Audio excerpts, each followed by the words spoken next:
bienvenue dans un nouveau salon de Brigitte. Alors aujourd'hui je vais vous parler assurance auto. Alors le code de l'assurance est aussi important à connaître que le code de la route. Quelques idées reçues. Je suis toujours couvert pour les dommages corporels dont je pourrais être victime. Eh bien c'est faux.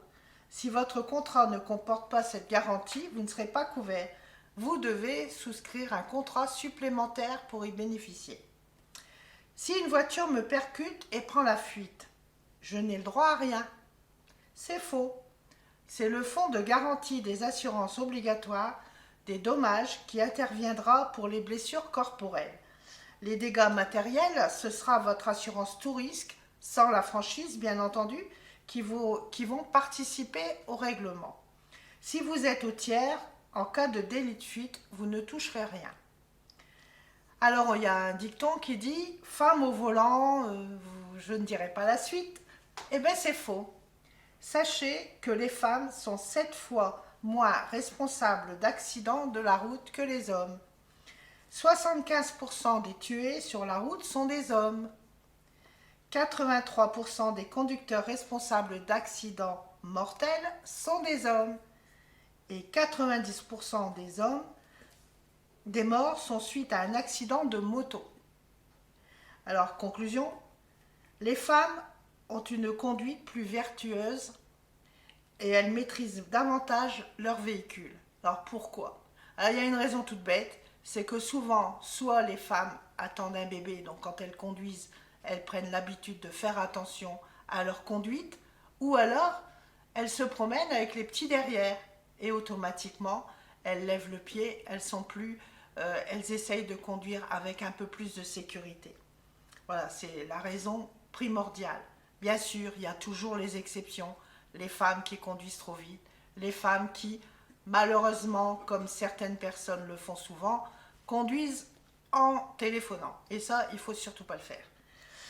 Alors, existe-t-il une assurance spéciale femme? Eh bien non. La parité oblige, tout le monde paye pareil. Sauf qu'elles sont de plus en plus nombreuses à avoir le maximum de bonus puisqu'elles n'ont pas beaucoup d'accidents à leur tort. Donc ayant beaucoup de bonus, elles payent moins d'assurance. En cas de refus d'une assurance, est-ce que je peux rouler sans assurance? Eh bien non. La souscription d'une assurance automobile est obligatoire, sous peine d'une très grosse amende si vous circulez sans assurance. Ne circulez surtout pas sans être couvert. C'est pour votre sécurité et puis aussi votre porte-monnaie. Mon assureur a-t-il le droit de résilier mon contrat auto après un sinistre? Grosse question. Eh bien oui. Si c'est écrit dans votre contrat qu'il y a l'article R113-10, il peut, à tout moment, que vous soyez fautif ou non d'un accident, vous résilier votre assurance pour quel motif que ce soit.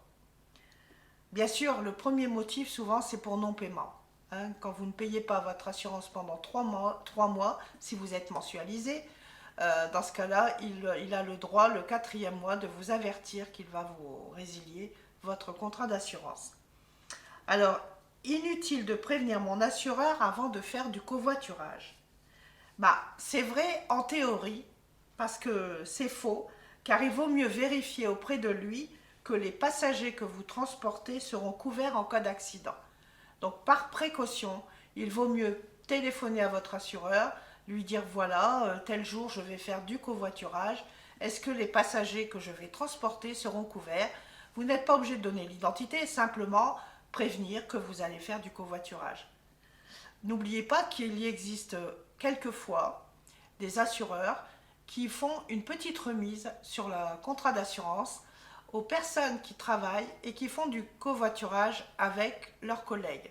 Par exemple, si vous êtes 4 et que vous prenez votre voiture chacun à votre tour, ça veut dire que vous roulez moins et donc beaucoup moins de risques d'accident. Et certaines assurances leur prennent compte quand elles calculent l'échéance de votre assurance pour l'année. Alors, en cas de vol sans effraction, l'assureur peut-il refuser de m'indemniser? Mais c'est faux. Les tribunaux ont jugé abusive cette clause. Alors faites attention à vous. Hein, on dit toujours que s'il n'y a pas la preuve que la voiture a été vandalisée, je ne serai pas indemnisé. Eh bien si, vous pouvez être indemnisé. Alors, il ne faut pas oublier que si vous voulez faire marcher la concurrence, c'est-à-dire regarder à l'assurance la moins chère, et puis tout à coup vous trouvez un assureur qui est beaucoup moins cher que le vôtre, n'oubliez pas que vous avez 3 mois avant la date anniversaire de votre contrat pour résilier votre assurance. Parfois, l'assurance chez qui vous allez souscrire, cet assureur vous propose lui-même de faire les démarches de résiliation. Donc, il faut bien prendre en compte la date anniversaire de votre contrat avant de faire n'importe quelle démarche. Voilà, j'espère que je vous ai éclairé un petit peu. Et n'oubliez pas que quand vous avez un petit souci pour payer une assurance, si par exemple vous payez au mois et que ce mois-ci vous avez un petit souci, il vaut mieux téléphoner à votre assureur pour lui demander un arrangement plutôt que de faire comme si on n'a rien vu. Et puis après, on se retrouve avec 2 mensualités à payer et c'est encore plus difficile.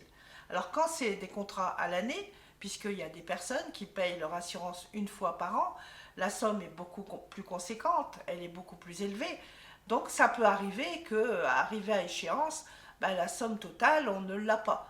Dans ce cas-là, il faut mieux tout de suite contacter son assureur et essayer de négocier un paiement en 2 fois ou en 3 fois. Et bien souvent, il préférera accepter que de vous perdre comme client. Voilà, j'espère que je vous ai un petit peu éclairé. Je vous souhaite à tous une bonne continuation, une bonne conduite et à bientôt pour un nouveau Salon de Brigitte.